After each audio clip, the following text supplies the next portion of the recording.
Imagine for a moment that you are standing in the dim corridors of a Tudor palace, the air heavy with candle smoke and rose oil. Outside, the winter wind rattles the leaded windows, but inside, all is silent except for the slow echo of footsteps. This is the world of Queen Elizabeth I, the Virgin Queen, the woman who ruled an empire and never married, who turned herself into a symbol of divine strength. But beneath the powdered face and glittering jewels, something was slowly breaking. Not a scandal, not betrayal, but her own body turning against her. The cause of her death has puzzled historians for centuries. Was it heartbreak, infection, or something far more sinister, hidden in plain sight on her very skin? Tonight, we're going to step into those final, haunting years to uncover the quiet truth behind her beauty, her pain, and her death. A truth that may change the way you see her forever. Before we begin, tell me, where are you watching from tonight? And what time is it for you right now? The cold mist of early morning settled over Richmond Palace. Servants moved quietly, their footsteps muffled against the rush mats. Inside her chambers, Queen Elizabeth I sat before a tall mirror, the same one she had used for decades. Its silver edge was tarnished, its reflection softened, like memory itself. Her hand trembled slightly as she lifted the small ivory brush. Before her lay bowls of powder, flasks of rosewater, and a tiny jar of Venetian ceruse, her armor against time. A mixture of white lead and vinegar, it created the ghostly pale complexion that had become her signature. To her, it was more than paint, it was power. She had ruled longer than any monarch before her. Her enemies were gone, her rivals dead, but her mirror whispered another truth. The one's radiant skin now cracked beneath the mask. The one's sharp eyes seemed weary, searching. Still, she painted carefully, layer by layer, hiding what the years had done. No one dared to speak of it. Her ladies-in-waiting mixed her cosmetics without question. The Queen's will was law, even against nature itself. Yet behind the calm routine, the first signs of something sinister were growing. Headaches, trembling, fatigue. The court physicians offered polite explanations. Exhaustion, Your Majesty, they said. A touch of melancholy, perhaps. They could not tell her the truth, that the very pigment she wore each day was slowly poisoning her blood. Lead seeped through her skin, tightening her veins like invisible chains. Still, Elizabeth endured. To remove the mask would mean showing weakness, something the Virgin Queen could never afford. Her image was England's image. Her pale face, framed in lace and jewels, was not merely beauty, it was the embodiment of control. In her youth, she had been admired for her golden hair and clear complexion, but smallpox had scarred her in 1562, leaving her face pitted.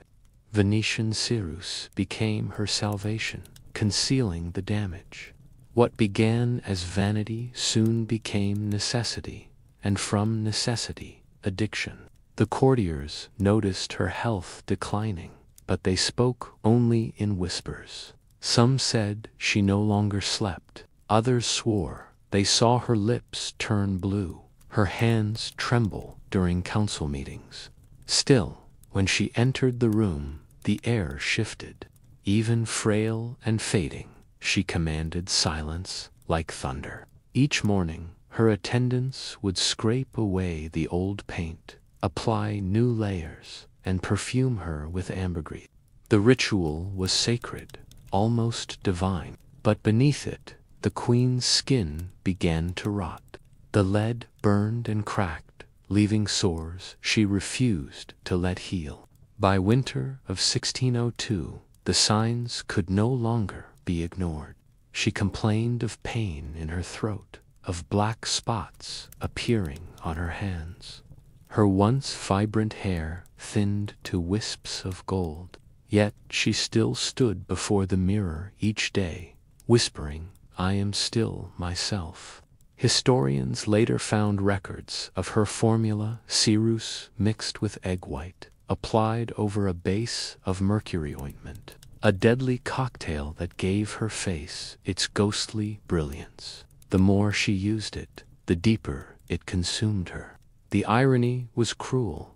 The woman who had defied every king, every assassin, was undone by her own reflection. The poison she trusted to preserve her image became the silent architect of her death. And yet, to those who saw her, she remained magnificent. When ambassadors from France or Spain entered her chamber, they bowed in awe. They saw not the frail body beneath the gown, but the legend she had built. Night after night, she refused to sleep, pacing through her rooms with a single candle. Her courtiers called it insomnia, but perhaps she feared the darkness, the stillness, the moment when she would face herself without the paint. It was in those final months that the palace began to feel like a tomb. Curtains drawn, fire dimmed, the queen surrounded by portraits of her younger self. Her attendants whispered prayers as she stared at the faces, versions of Elizabeth that never aged, never weakened, never died. In her mind, perhaps, she still ruled with fire. But her body told another story. Lead had invaded her bones, her organs, her mind. Modern scholars call it chronic lead poisoning, a slow, irreversible decay that would explain her trembling, her depression, even her refusal to eat. Yet, to the end, she would not admit defeat. "I will not be buried before I am dead," she once said. And so she stood, exhausted and aching, too proud to lie down. As spring approached, her attendants found her seated in silence for hours, her face turned toward the window. The sun glinted faintly against her pale cheek, the same cheek once painted to perfection.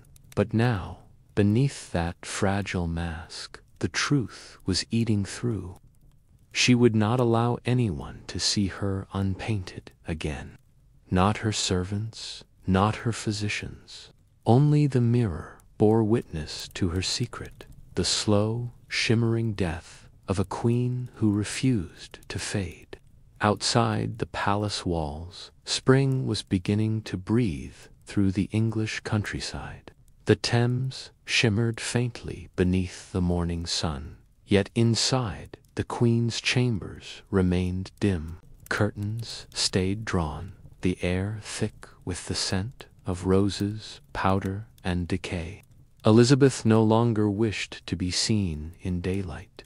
Her attendants learned to move silently, bringing candles instead of sunlight. The flicker of the flames softened her reflection, hiding what she could not bear to face. Her voice, once sharp and commanding, grew slow and distant. When she spoke, it carried a strange melancholy, as though each word cost her strength. "The mirror," she once murmured, "is a cruel companion." None dared to answer. Behind closed doors, the signs of illness deepened. Her skin blistered beneath the paint, breaking into sores that would not heal. But each morning, she ordered more powder. "They must never see," she whispered. "The mask must remain unbroken." The royal physicians were helpless. Lead poisoning was not yet understood, and even their remedies made matters worse. They prescribed tonics of mercury and vinegar, unknowingly adding poison to poison. What they believed to be healing only hastened her decline. Rumors began to drift through the palace corridors. Some claimed witchcraft. Others blamed divine punishment for a queen who had built her image on perfection. The truth was unthinkable, that vanity, not vengeance, was her undoing. Her closest servants saw the transformation most clearly. Her once brilliant eyes became dull, rimmed with gray. The proud jawline softened, her posture stooped. Yet when she entered the council chamber, courtiers still bowed as if before a goddess. They could not see the pain hidden beneath the lace and jewels. She continued to dress in dazzling gowns, layers of silk and pearls that shimmered under torchlight. But each layer grew heavier, pressing against her chest until her breathing faltered. It was as though her own regalia had become a shroud. Visitors described her as eerily pale, not the glow of youth, but a ghostly white, as if light had fled her skin. One ambassador wrote that she appeared like marble, beautiful but lifeless. Even her laughter had changed, soft and hollow, echoing faintly through the great halls. By now, she avoided the great banquets she once loved. The sound of music, once her comfort, became unbearable. She preferred silence, long hours, sitting before the hearth, lost in thought. At times, her lips moved as if she were speaking to unseen company. Those who attended her in private saw her struggle to eat. The poison had darkened her gums, loosened her teeth, and made swallowing painful. Yet, when they urged her to rest, she would shake her head gently and say, "A queen rests only when her duty is done." Her mind, too, began to fade in subtle ways. She forgot names, misplaced letters, confused days. Once, she stared at a painting of herself in youth for nearly an hour, whispering, "I remember her." Then she smiled, a faint, almost wistful smile, and turned away. Outside, England was changing. The court was restless, the air thick with uncertainty about the future. Who would rule after her? None dared to ask aloud, but everyone knew the question lingered. The queen had no heir, only legacy. Her servants noticed that she had begun to wear gloves, even indoors. Beneath them, her fingers were blackened, the nails cracked. The poison had reached her bloodstream fully now, showing its mark even through the veil of ceremony. And yet she still performed her daily rituals, the washing of her face in rose water, the careful application of ceruse, the scent of lavender pressed into her sleeves. The motions comforted her, as if the routine itself could hold back time. In quieter moments, she would recall her youth, riding through fields near Greenwich, laughing with courtiers, debating with poets. Those memories seemed to drift in and out like dreams, fragments of a life she could no longer touch. Her chambermaids sometimes found her standing before the window at dawn, eyes fixed on the horizon. "Do you see it?" she once asked softly. "The light always returns, even when it hides." They thought she was speaking of the sunrise, but perhaps she meant herself, clinging to the last glow of her reign. By the end of 1602, she refused all medical treatment. The physicians pleaded, but she dismissed them with a wave. "I am not ill," she insisted, "only tired of living." In those words, the weight of a lifetime could be heard, the crown, the decisions, the losses, the loneliness. Each passing day blurred into the next. The tapestries hung still, the clock's tick echoed louder. Servants whispered that the queen seemed half alive, half gone, her spirit wandering somewhere between memory and the grave. Still, she demanded the mask. Each morning the paint returned, smooth and white as bone. Beneath it, her skin bled and burned, but she did not flinch. To die as the Virgin Queen, immaculate and eternal, was her final command to herself. And so the days continued in solemn rhythm, the sound of a brush on skin, the faint hum of prayers, the slow decay of a legend. For those who served her, it felt as if time itself was holding its breath, waiting for something inevitable yet unspeakable. What none could have guessed was how long she would fight against the silence, how long she would stand before she finally allowed herself to fall.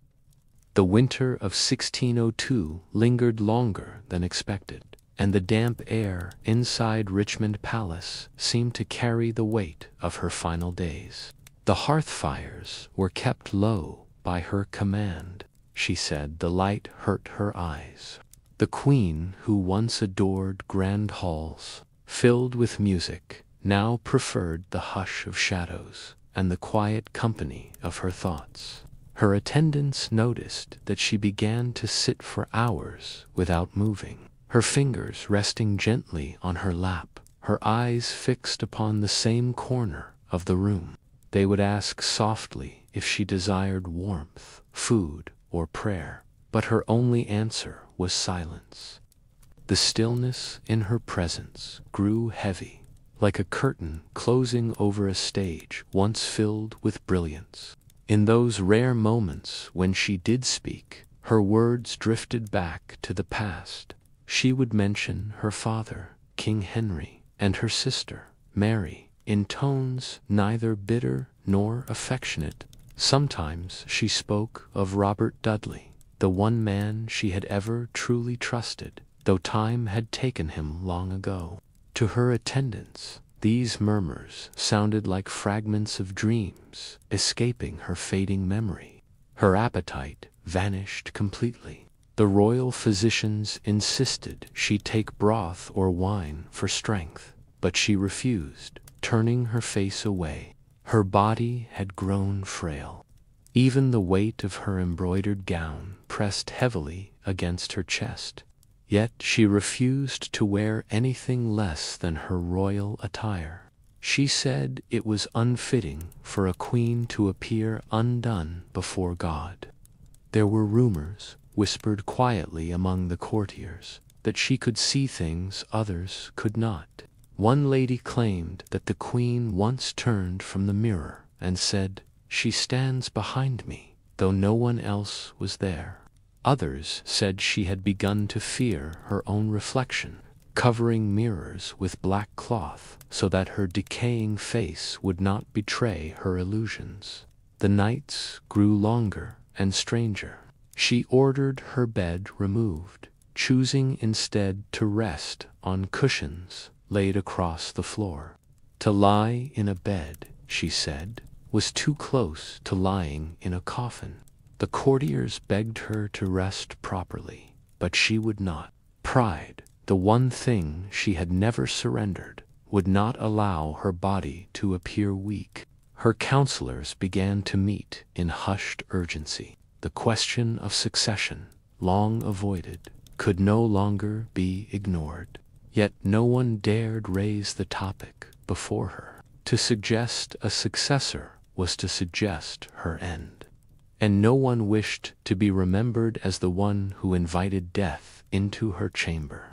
The Queen's silence became an unspoken command. Everyone who entered her presence moved as if through sacred ground. The soft rustle of her gown, the faint creak of the chair when she shifted, these were the only sounds that filled the air. Her attendants began to mark time not by the clock, but by the slow rhythm of her breathing. Outside her chamber, life continued. The courtiers still danced, feasted, and plotted, but their laughter was cautious, strained. They could feel the shadow of their monarch's decline creeping through the palace corridors. Every whispered rumor about her condition seemed to hang in the cold air a little too long, One afternoon she called for her old jewels to be brought forth. One by one she touched them, the pearls she had worn in her youth, the ruby ring given to her by Dudley, the crown itself. But she wore none of them. She simply looked, nodded faintly, and said, "All things return to dust." Then she dismissed them, her gaze drifting toward the window where the sky had begun to turn gray. Her mind, though weakened, remained sharp in flashes. She could still recall lines of poetry, the taste of victory, the thrill of court debates. But these sparks faded quickly, leaving only the soft hum of exhaustion. At times, she would murmur to herself in Latin prayers, perhaps seeking forgiveness, perhaps simply trying to remember the words that once gave her strength.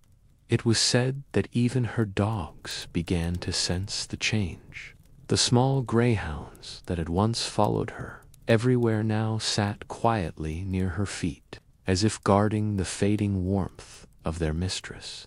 Servants spoke of the animals whining softly at night, refusing to leave her side.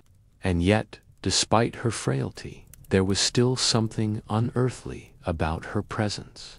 Even as her body failed, her spirit seemed to hover above the decay, proud, unbroken, unreachable. To those who saw her, she remained both terrifying and sacred, the living ghost of an era that was ending before their eyes.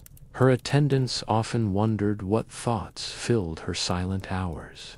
Did she regret the throne she had guarded so fiercely? Did she wonder whether it had all been worth the cost, the solitude, the sacrifice, the paint that became her prison? No one dared ask. The Queen's chambers had become a place of echoes, the quiet brushing of gowns, the faint sigh of the wind against the windows, the heavy breath of time itself. By now, she had stopped attending council altogether. She refused visitors, even those who had served her for decades. When her archbishop requested an audience to pray by her side, she smiled faintly and said, "I have made my peace with God. He will come when he wills." The candles burned low, their smoke curling upward like faint ghosts. The Queen sat in her chair, her white-painted face illuminated by the smallest flicker of light. To those who watched, she appeared already halfway between two worlds, one foot in life, the other stepping quietly into eternity. And still the mirror remained, covered sometimes, but never far from reach. The one object that had both defined and destroyed her. Those who entered her chamber in the final weeks swore they could feel it, the weight of unseen truth, the reflection that would no longer flatter, only reveal. The great Elizabethan age was ending, not with a storm or rebellion, but in silence, in the stillness of a room where a dying queen refused to surrender her crown, her paint, or her pride. And though history would remember her triumphs, few would ever know that her last battle was not against kings or nations, but against the slow, poisonous betrayal of her own beauty. When the court physicians finally gathered the courage to examine her more closely, they did so in whispers. None wished to offend the Queen, yet all could see that something within her body was quietly unraveling. Her skin, once pale and radiant beneath layers of white powder, had taken on a strange grayish hue. Her hair, once hidden beneath golden wigs, had thinned to almost nothing, and though she spoke rarely, her voice had grown faint, as though each word was drawn from a deep well of exhaustion. For years, no one questioned the white lead paste she wore each day, the signature mask of youth that had become part of her legend. It was a mixture of vinegar and white lead, known among the apothecaries as Venetian ceruse. In her early years, it had given her a flawless glow, erasing the marks left by smallpox and age. But by now, the very substance that had protected her vanity had begun to poison her blood. The attendants who helped her paint each morning had noticed her skin bruised easily now, small purple spots forming at the edges of her jaw. They thought little of it, for vanity had long been their queen's armor.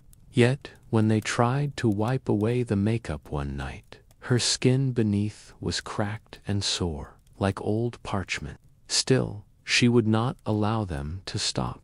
A queen, she said, must never appear mortal. In truth, Elizabeth had become a prisoner of her own perfection. For decades, she had ruled through image as much as power, a radiant figure in white, untouchable and ageless. But the longer she held on to that illusion, the more it consumed her. The lead seeped slowly into her bloodstream, dulling her mind, weakening her bones, and darkening her gums to a faint blue. She could feel it in her body, even if she would never name it aloud, the slow, heavy ache that crept through her limbs each morning. Some at court whispered of witchcraft.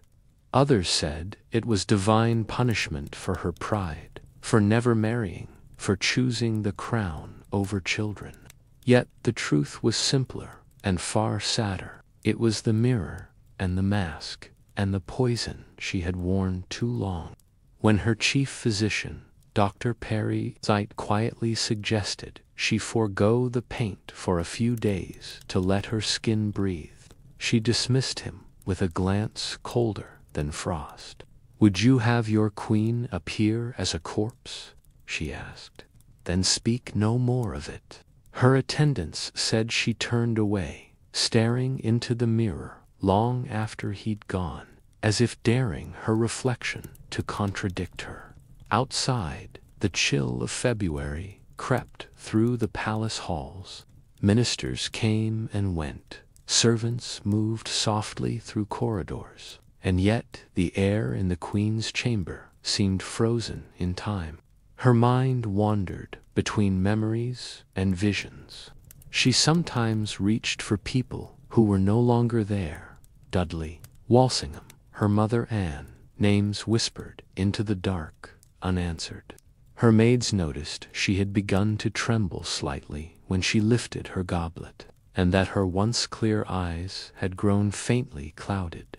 Even her voice, though gentle, had a strange metallic edge, as if something unnatural lay beneath it.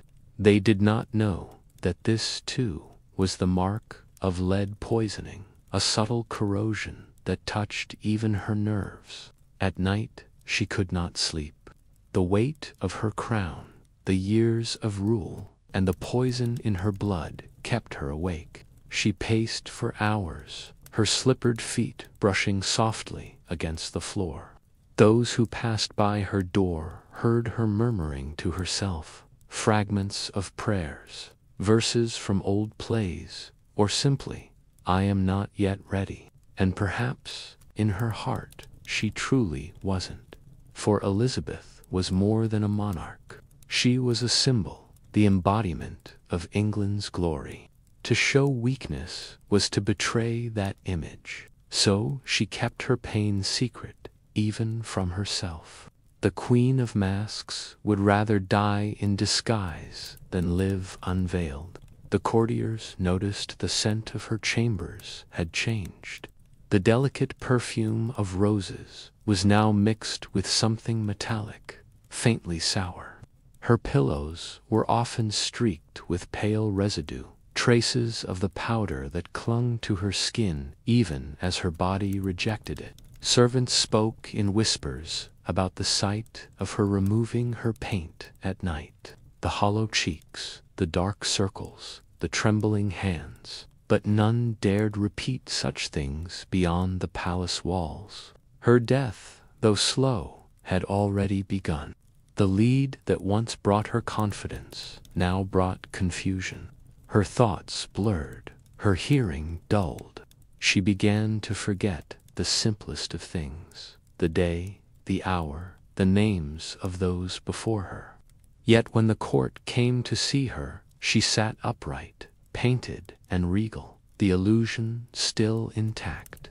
Her ladies-in-waiting noticed she sometimes clutched at her throat, as though something unseen were tightening around it. Her breathing grew shallow, her pulse faint.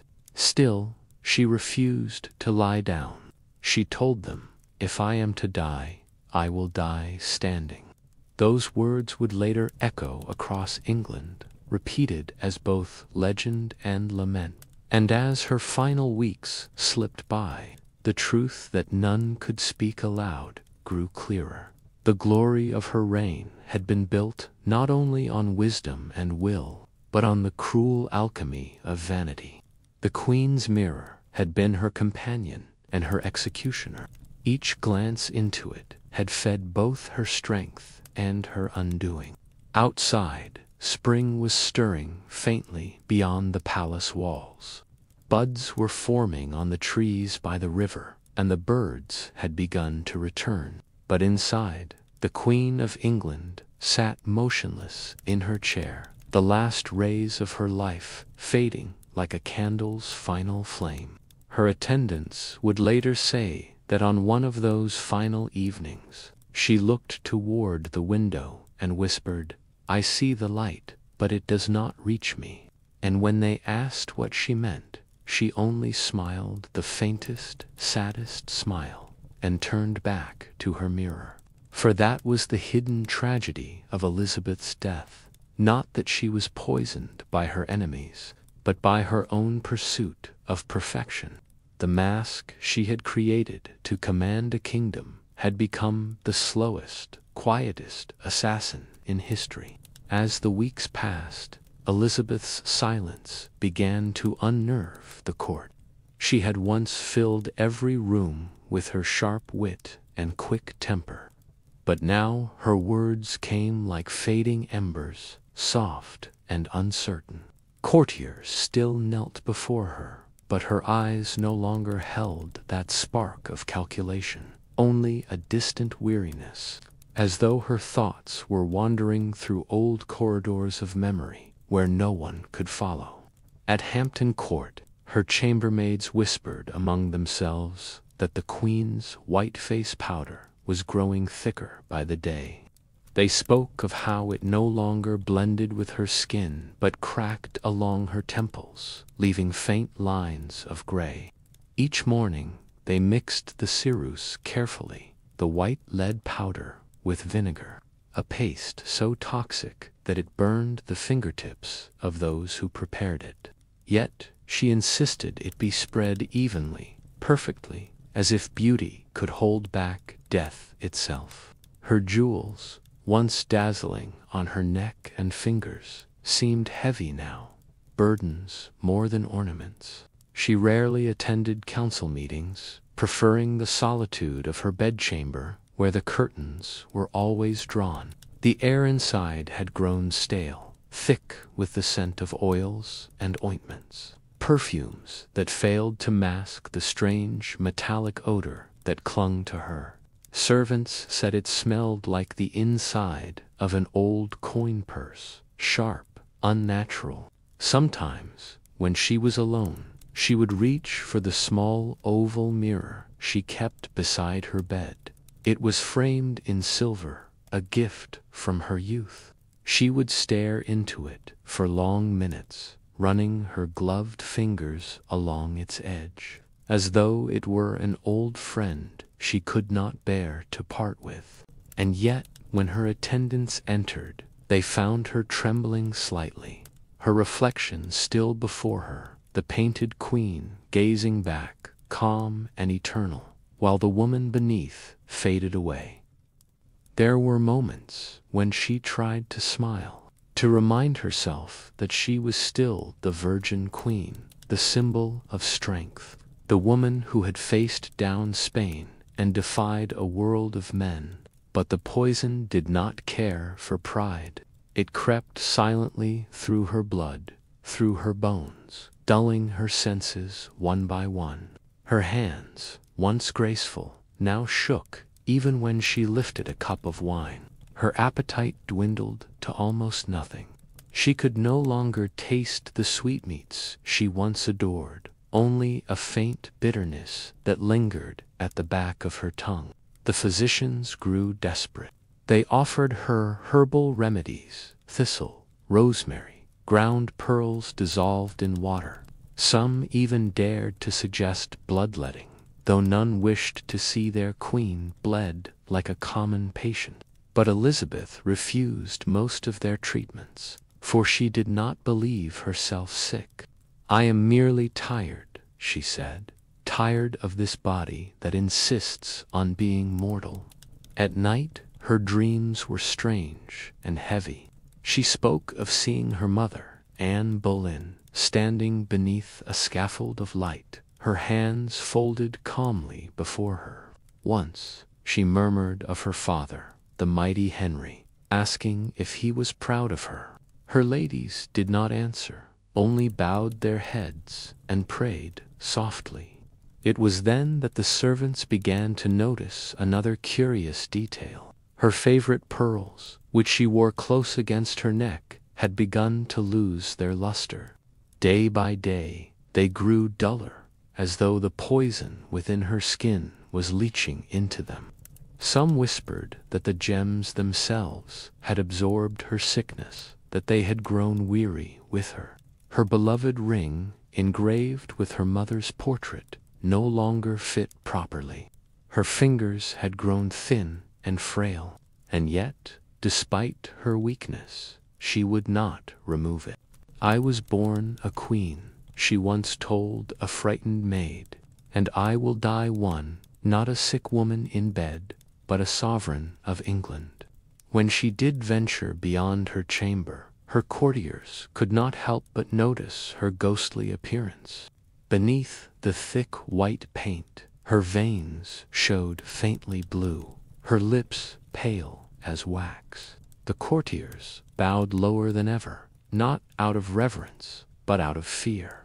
The sight of her was haunting, a living relic of a golden age that was quietly slipping into dusk. Outside, the world still moved. Ships arrived at the Thames. Ambassadors came with letters, and the bells of London rang as always. But within the palace walls, time seemed to bend and slow. Elizabeth's sickness was not sudden, not violent. It was something quieter, more insidious, a fading rather than a fall. And yet, through it all, she remained stubbornly regal. She refused to let anyone see her in disarray. Her attendants would later recall how, on her weaker days, she still insisted on being dressed fully, the ruffled collar, the jeweled gown, the carefully applied paint. It was as though she were preparing for one final audience with history itself. In her private moments, she sat by the fire, tracing the embroidery on her gown with a shaking finger. "They will not remember me as I am now," she whispered once. "They will remember Gloriana." Her ladies nodded, though their eyes were filled with tears. But beneath that strength, the decay continued. The lead had invaded her bones, clouded her mind. She sometimes mistook the faces of her attendants for those of her long-dead friends. She once called a young servant Robin, the name of her beloved Robert Dudley. The girl wept quietly, not daring to correct her. There were days when she refused food entirely, and others when she sat awake until dawn, her eyes wide open, staring into the dark. "If I close them," she said once, "I may not open them again." And in a strange way, that fear kept her alive longer than any medicine. The palace became a place of whispers, of doctors murmuring behind closed doors, of servants moving as silently as shadows, of ministers waiting for a decision that would never come. England, too, waited.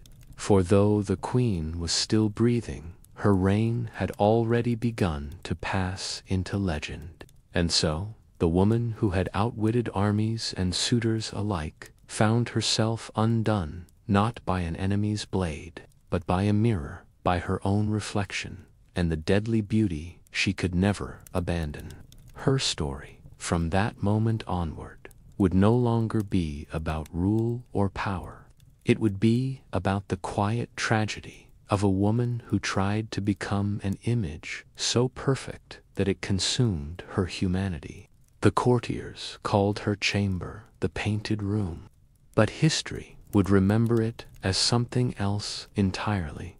The place where the Queen of England was slowly unmade by her own crown, one layer of white powder at a time.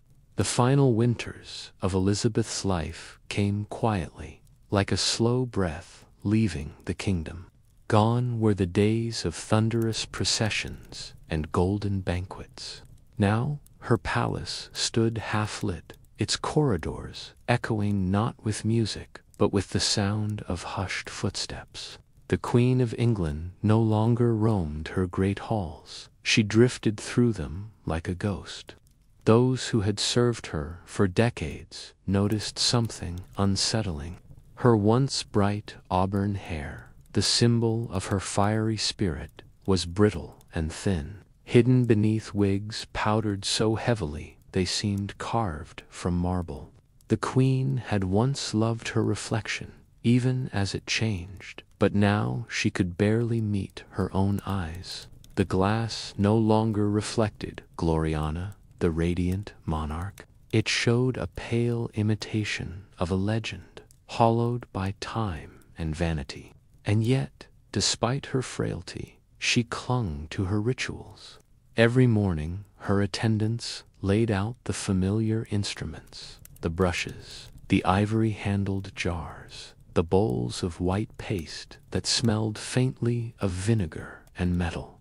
The lead paint ceruse was mixed fresh each day, as if newness might restore her youth. One maid, in a trembling confession years later, admitted that her hands burned for hours after applying it to the Queen's face. It hurt, she said, but Her Majesty smiled, and so I kept on. Her doctors warned her in polite, fearful tones. They noticed her trembling hands, her aching limbs, her constant fatigue. Lead poisoning was not a term they fully understood, but they knew its effects: the dull mind, the fading flesh, the unrelenting pain. Yet to tell the Queen she must abandon her mask of youth was a kind of treason. She would have none of it. One evening, Sir John Harington, her godson and trusted confidant, visited her chambers. He had known her since his youth, and loved her as both monarch and mentor. He found her seated near the window, dressed in deep crimson, her face white as frost. The firelight flickered softly on her skin, revealing fine cracks in the paint, like a porcelain figure beginning to fracture. "Your Majesty," he said gently, "you have conquered all but time. Must you fight that too?" She smiled faintly. "Time," she whispered, "is a man I have outwitted longer than most." Then, turning her gaze toward the dying fire, she added, "And yet he always waits." That night, when Harrington left her presence, he wept. He would later write of her as still glorious, yet shadowed, as if beauty itself had become a cage. In those final months, Elizabeth withdrew almost completely from public life. She no longer appeared before her council or the court. Her letters grew shorter, her handwriting unsteady. The kingdom began to sense the quiet tremor of change, though no one dared speak it aloud. The Virgin Queen, the heart of England, was slipping away, not with the roar of rebellion, but with the soft decay of silence. Her mind, too, began to drift. Some nights, she would ask her attendants to play soft music, lutes and viols, while she sat in her great chair, unmoving for hours. Her eyes would fix on the shadows cast by the candles, as if she were watching figures from her past walk through the room. Robert Dudley, Mary Stuart, her mother, all of them long gone, yet closer to her than the living. There were whispers that she spoke to herself late into the night. A maid once claimed she overheard the Queen murmuring apologies to whom no one knew. "Forgive me," she said softly. "Forgive me for what I had to be." It was also during this time that her temper, once fierce and quick, became unpredictable. She could shift from gentle kindness to distant rage without warning. The courtiers blamed her failing health, but some said it was the poison finally taking her mind. Lead poisoning, in modern terms, often causes confusion, melancholy, and strange mood changes. But to her attendants, it was something more mysterious, almost supernatural. Her closest servants began to fear for her sanity. One night, when the Queen refused to sleep, they found her kneeling on the cold floor before her bed. The candles around her had burned low, and she was whispering prayers, not from the English Book of Common Prayer, but in the Latin of her childhood. Domini miserere, Lord, have mercy on me. Her ladies tried to lift her, but she refused to rise. "I have worn a crown too long," she said, her eyes wet. By dawn, she had not moved. In the following weeks, she grew weaker still. She took no pleasure in food, no comfort in music. Her body began to betray her. The stiffness in her joints worsened. Her hair thinned to near invisibility. Her teeth loosened. Yet, every morning, she demanded her paint and gown. She would not let the world see her undone. "The people must remember their queen," she said, "not the woman beneath." Even as her strength waned, she resisted the physician's pleas to rest. When one dared suggest she should stay in bed, she replied coldly, "Princes are not made for pillows." And so she continued, frail, painted, silent, like a portrait that refused to fade even as the canvas cracked. The court began to notice that her attendants left her chamber in tears more often now. They said the Queen no longer recognized them by name, that she mistook them for figures from long ago. "Is that you, Cat Ashley?" she asked once, addressing a woman who had been dead for years. Her final days were marked by an eerie calm. The great ruler who had once faced down the Spanish Armada now stared endlessly into space, lost in thoughts she would never share. She refused to lie down, even in exhaustion. "If I lay my head," she whispered, "it will never rise again." And so she stood or sat, motionless, as hours turned to days. Outside, spring began to bloom. The Thames shimmered under pale sunlight. But within the palace, death had already entered, moving softly through the chambers. When courtiers asked her if she wished to name her successor, she only murmured, "My throne shall not die with me. England will choose." Yet, in truth, she had already made her peace with the future, and perhaps with her own end. The Queen who had ruled for 45 years, who had turned a fragile nation into a global power, was now a pale wraith in her own court, undone by the very artifice that had built her legend. And perhaps, in some quiet corner of her mind, she knew it. Perhaps that was why she wept when no one was watching. For all her mastery of power, she could not master time, nor the silent poison that had become her most loyal companion. It was March of 1603 when the first rumors began to drift through the cold corridors of Richmond Palace. Servants walked more softly. Courtiers spoke in whispers, and the air itself seemed to carry a strange stillness, a sense that something vast and unspoken was drawing to a close. Elizabeth had not left her chambers in days. She sat upon a pile of cushions in her long, silent room, refusing to lie down. Her thin fingers toyed with the laces of her gown, though she no longer had the strength to tighten them.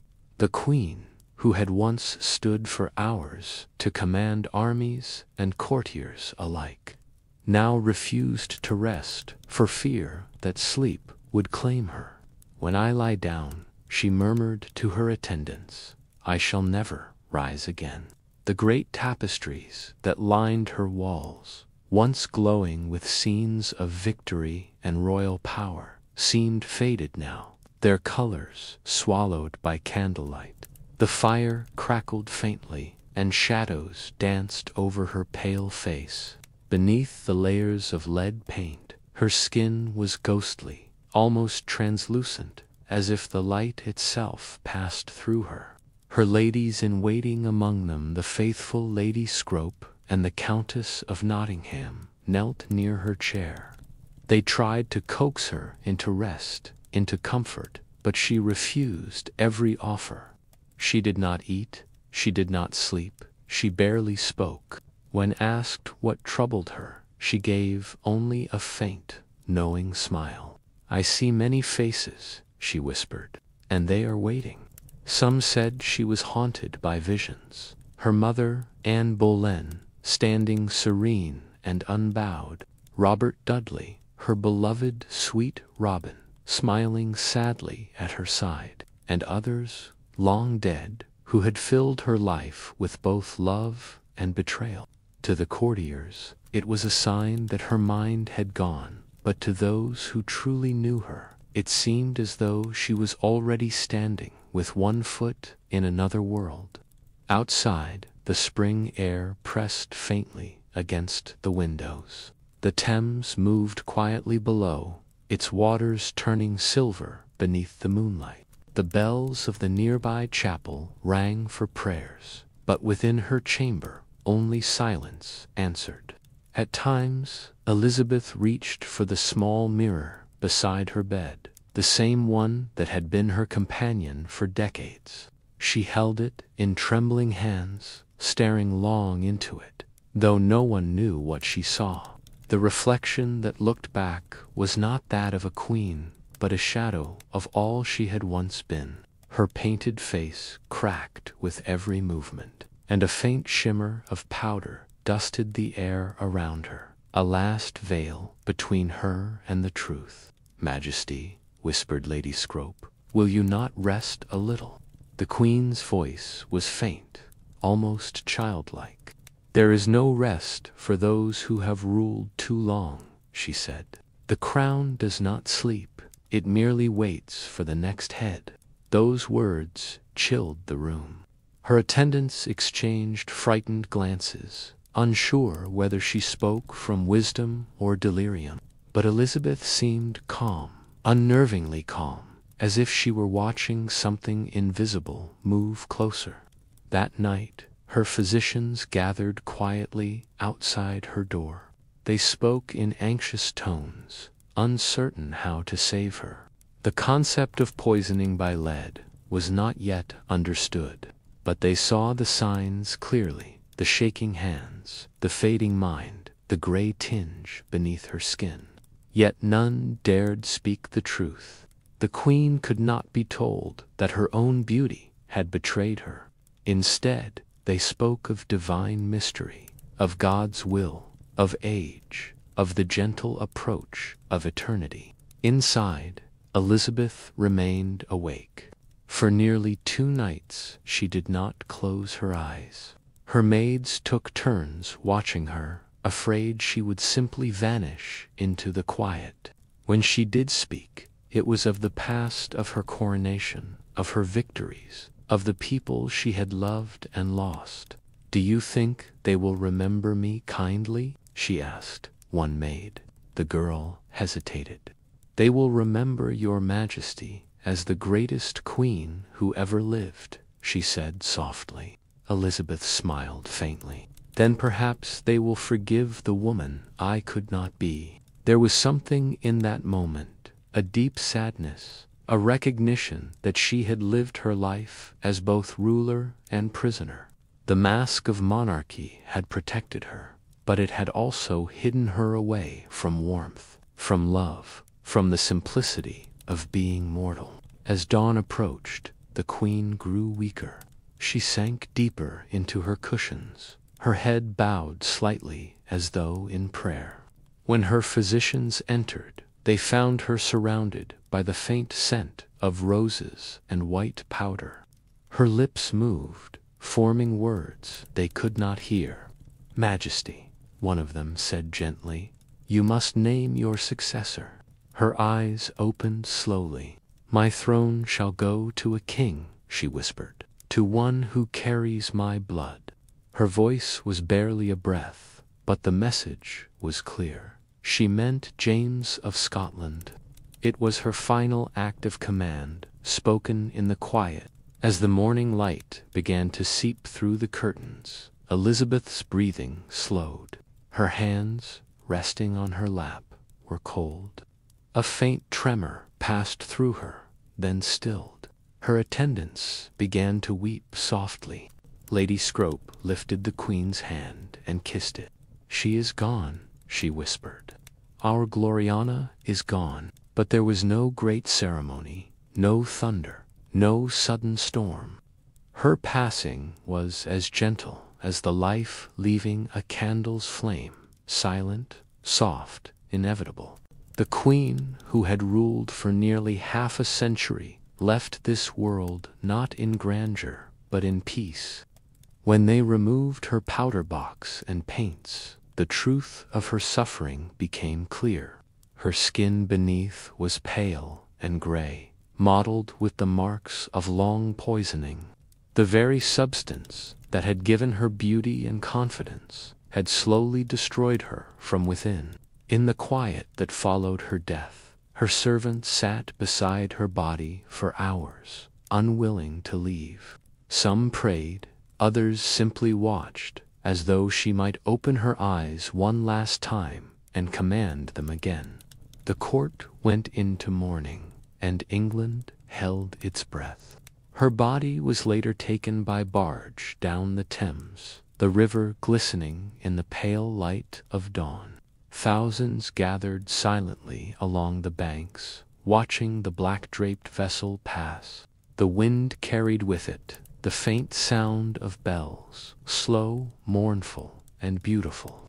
In that moment, even the river seemed to grieve. Elizabeth I, the last Tudor monarch, the Virgin Queen, had lived and died, surrounded by mystery. Her reign had brought peace and power, art and discovery. But her death revealed something far more human. Beneath the crown, beneath the legend, she had been undone not by her enemies, but by her own pursuit of perfection. Her story remains a haunting mirror for every age that follows. The danger of masks worn too long, of beauty valued above health, of glory that slowly poisons the one who bears it. And so, as night falls again over the old palace at Richmond, one can almost imagine her still there, the faint echo of silk, the whisper of a crown, the ghostly gleam of a painted face that once ruled, a reminder that even queens, in the end, are only mortal. As the cold March nights deepened, the once glorious halls of Richmond Palace became wrapped in an eerie calm. The tapestries hung heavy with dust, and the grand portraits of ancestors seemed to watch in silence as their last Tudor descendant faded into shadow. Every candle burned lower than it should. Every clock ticked slower, as if time itself wished to delay the inevitable.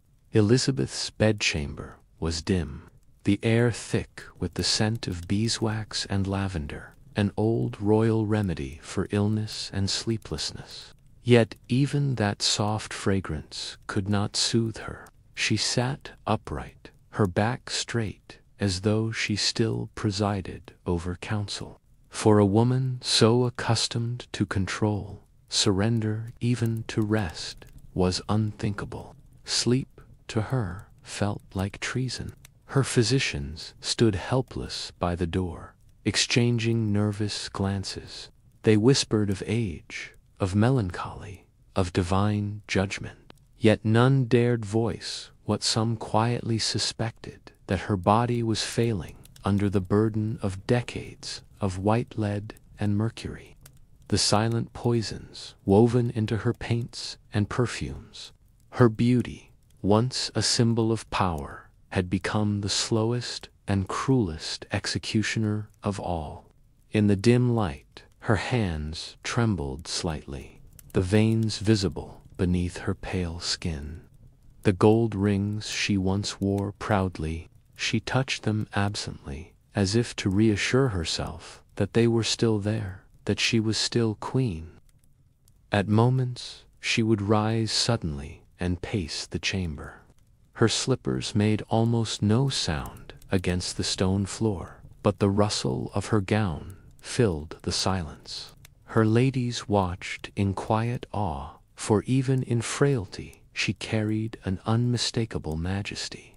When they begged her to sit, she only shook her head. "A lion does not lie down," she murmured. Even when the forest grows dark, there were times she spoke as though to invisible guests. "Robin, do not leave me," she whispered once into the dark. Her eyes followed something unseen, something only she could feel. "You promised to come when I needed you most." Those who heard her believed she spoke to Robert Dudley, her great love, long dead, as if he lingered near her now, waiting beyond the veil. The Queen's melancholy was heavy and strange. It was said she could no longer bear the sight of her crown. Once it had been the very symbol of her triumph. Now it seemed to her like a chain. She asked for it to be removed from her chamber, for she could not endure its glint in the candlelight. "I have worn it long enough," she said softly. "Let another bear its weight." Outside her windows, the gardens she had once walked in youth were empty. The fountains had frozen, and the trees were bare. Yet even then, in the stillness of late winter, a few white blossoms had dared to bloom, early signs of spring. Some said it was a miracle, a sign from God that her soul was soon to be freed. The court, though outwardly solemn, was restless. Courtiers paced in antechambers, whispering of succession and fate. The name James was spoken quietly, cautiously. They all knew the end was near, yet no one dared say it aloud. For as frail as she had become, the Queen's authority still lingered like a living force in those corridors. Inside her room, time felt distorted, as though the hours no longer followed their natural order. Some nights, Elizabeth would sit in silence until dawn, watching the faint light creep across the floor. At times, she would trace the pattern of the stones with her gaze, as if memorizing the texture of this world before leaving it behind. Her old motto, Semper Idem, always the same, came to mind often. It had once been her declaration of strength. Now it seemed more like a lament. Always the same solitude, the same duty, the same invisible crown pressing against her spirit. One of her ladies once dared to ask if she feared death. Elizabeth turned to her, and for a moment her eyes were clear, the same sharp, commanding gaze that had once silenced lords and foreign ambassadors. "No," she said quietly, "it is not death I fear, it is what I leave undone." The room grew still, at her words. There was no sound except the distant toll of church bells and the soft crackle of fire. Her attendants, moved beyond words, watched as the queen slowly lifted her hand to her face, the same face that had once defined an era. The powder had settled into fine lines. The crimson had faded from her lips. Yet, in that moment, she seemed almost ageless, as though history itself looked through her eyes. Hours passed. Her strength waned. Her mind wandered between memory and dream. She spoke of her father, Henry VIII, as though he still ruled somewhere beyond sight. He was fierce, she said softly, but he loved his children in his own way. Later she murmured of her mother, Anne Boleyn, not with anger, but with a tone of longing, almost forgiveness. They said she was proud, Elizabeth whispered, but perhaps she was only brave. The fire burned low, and her shadow stretched long across the wall. Outside, the rain began to fall softly against the glass, a gentle, steady rhythm, as if the heavens themselves were keeping vigil. As the night deepened, Elizabeth's voice faded to a whisper. Her lips moved in prayer, though none could hear the words. Some said she prayed for England. Others believed she prayed for peace, the kind she had denied herself in life. Then, near midnight, she lifted her head slightly and gazed toward the far corner of the room. "Do you hear the music?" she asked faintly. "So sweet. It comes from far away." Her ladies exchanged uneasy glances, but the queen's eyes were fixed on something none of them could see. She smiled faintly, and for the first time in many nights, her expression softened, almost childlike. It was then, they say, that she began to fade, not with a gasp or cry, but like the slow dimming of a lantern.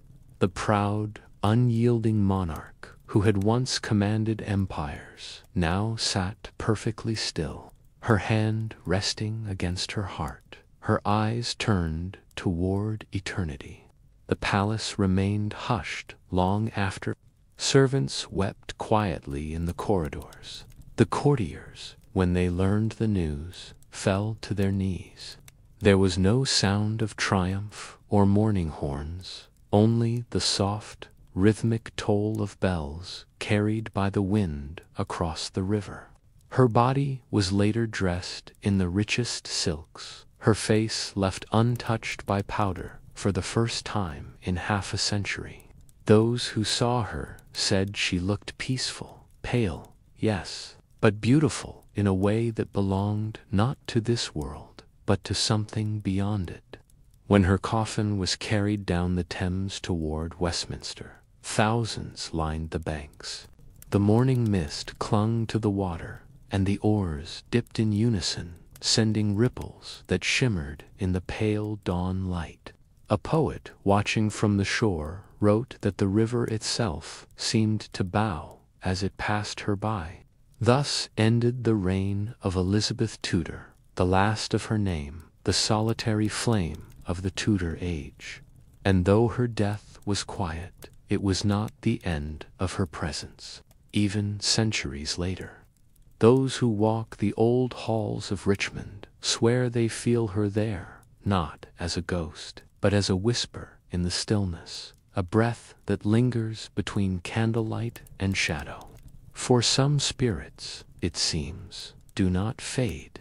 They simply rest, watching the world they once ruled drift softly into sleep.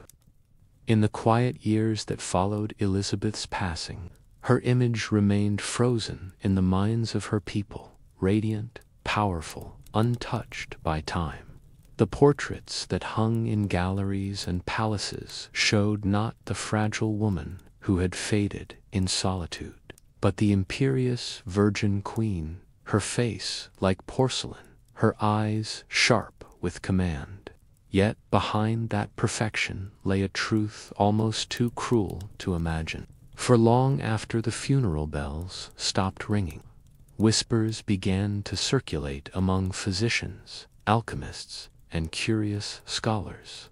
They spoke of a strange pattern, a sickness that did not belong to ordinary decay.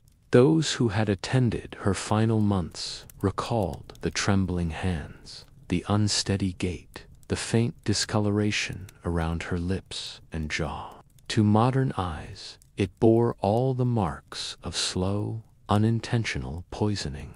The culprit, they said, was not treachery from court or foreign foe, but something far more intimate. The white mask that had defined her beauty for decades, that had made her an icon of majesty and control, had been her undoing. The mixture, known as Venetian ceruse, was prized among noblewomen across Europe.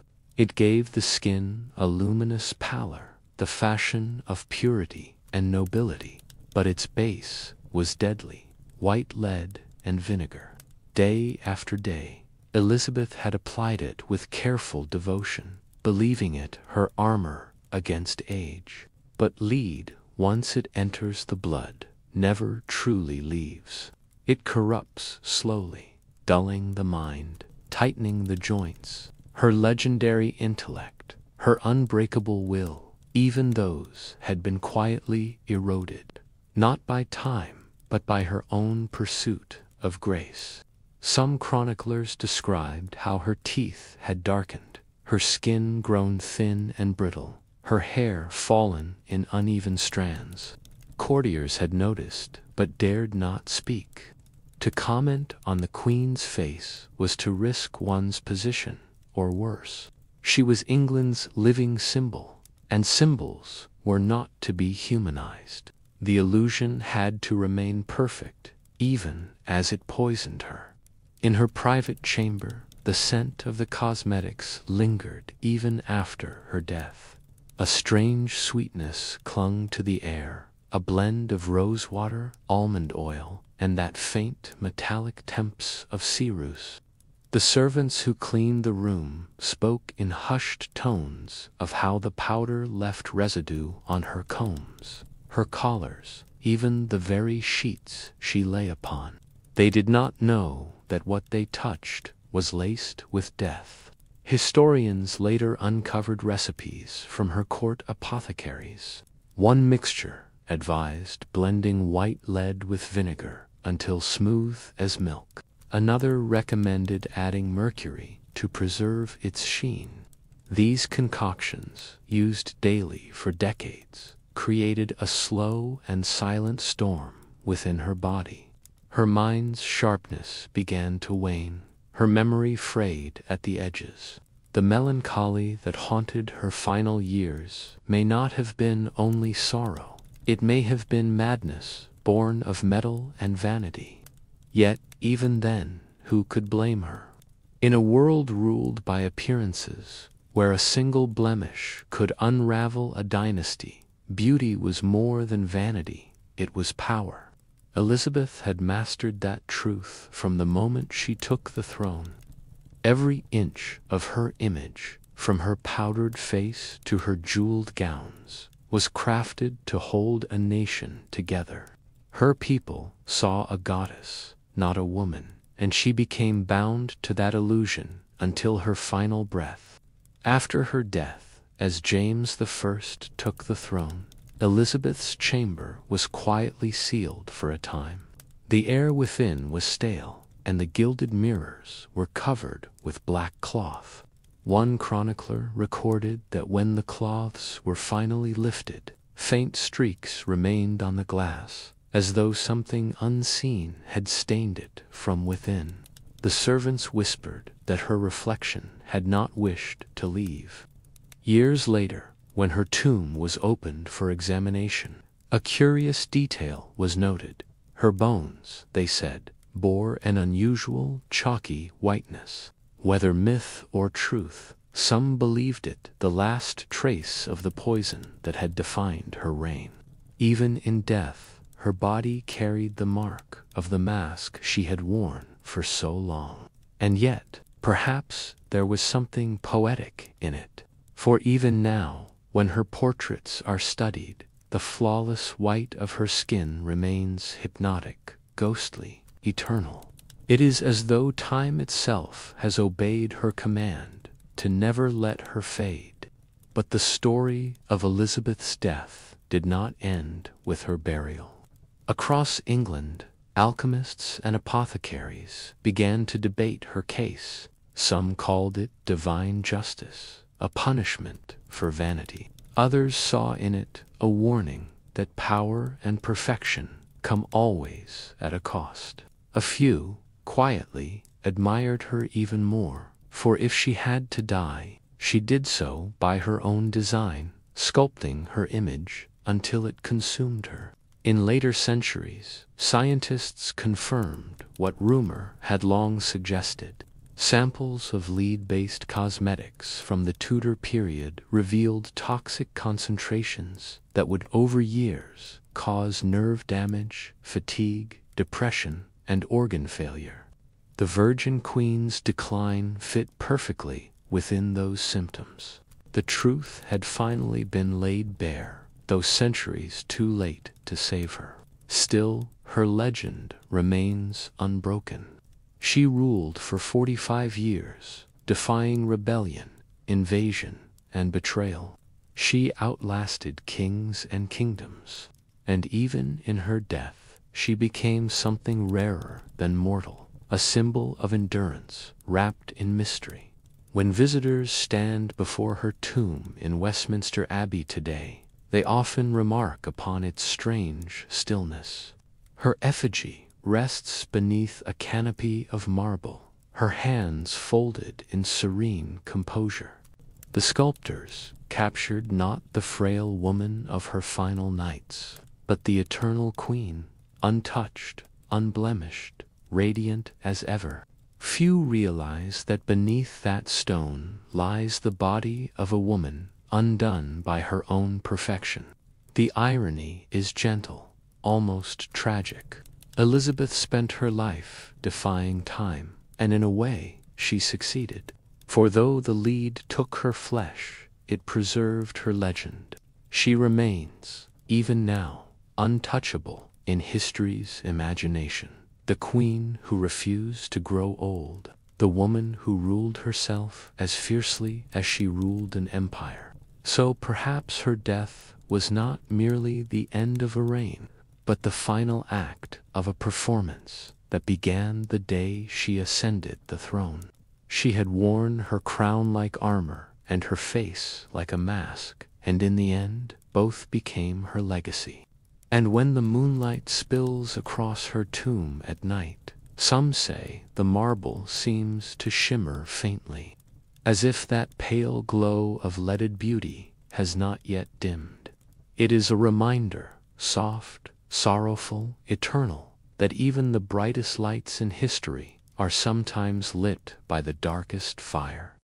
So now, as the world grows quiet around you, and the story of Elizabeth drifts into the calm of night, imagine the soft flicker of candlelight fading against the walls of her old palace chambers. The scent of lavender and rosewater still lingers, faint as memory. The fire has burned down to gentle coals, and somewhere beyond the curtains of time, her pale reflection still waits in the mirror, eternal, serene, untouchable.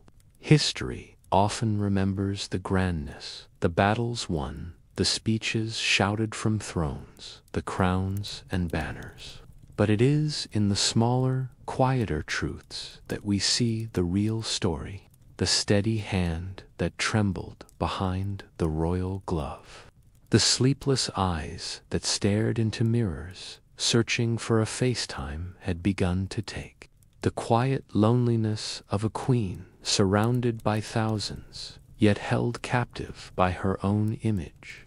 As you breathe slowly, think of that, the weight of power that never truly rests, even when the world believes its glory. Elizabeth ruled with unmatched brilliance, but in her silence, in her private hours, she was simply a woman, afraid of fading. Perhaps, in that fear, she was more human than any of her subjects could ever know. You can almost hear it now, the echo of her footsteps across cold stone floors, the faint rustle of silk against marble, the whisper of a queen who had no one left to impress but the ghosts of her own making. The wind outside her window hums softly through the old oak trees, the same way it does tonight, centuries later. And maybe that's what history really is. Not a record of victories, but the soft hum of lives once lived. The unseen threads that connect us to those who came before. The little mistakes, the vanities, the hopes that make us all the same, no matter how many crowns or centuries lie between. As you let your thoughts drift, picture the moonlight on her face, the same silver glow that falls now through your own window. The air still, the world resting. For a brief moment, you and the queen share that quiet peace. The striving ends. The masks fall away. All that remains is the fragile truth that even legends are made of flesh and breath and longing. Her story, in the end, is not just about death. It's about the strange beauty of imperfection, the gentle tragedy of trying to hold on to youth, and the quiet lesson that time, no matter how feared, is the only honest artist we have. It paints every face, smooths every memory, and folds every era into sleep. So let Elizabeth rest now, her mirror gone dark, her crown heavy with dust. Let her beauty fade softly into history, where it belongs.